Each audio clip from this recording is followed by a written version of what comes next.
אני לא מאמין שאני מגלה לכם את זה. אז הקלטתי בס, אחי נגנתי קצת בס ועניינים, איזה כיף חיים, עכשיו, סבבה. חמוד.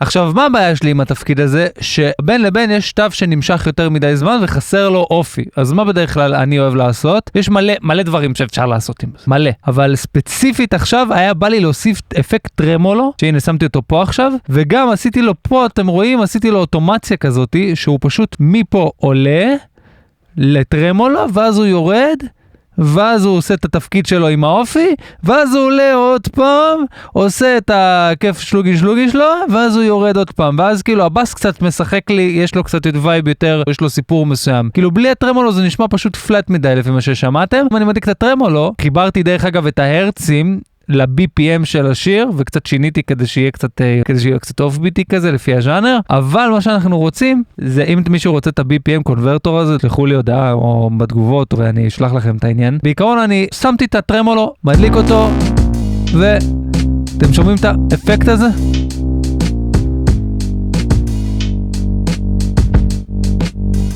אתם רואים את האוטומציה איך היא עובדת?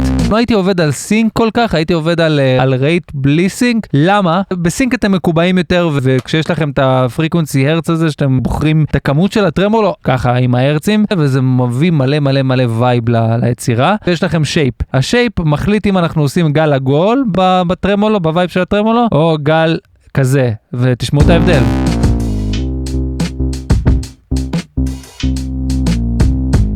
האמת זה גם מגניב, אני חייב להגיד. אני לא יודע מה לבחור, מה אתם אומרים? את העגול? מה אתם הייתם בוחרים? את העגול, את זה?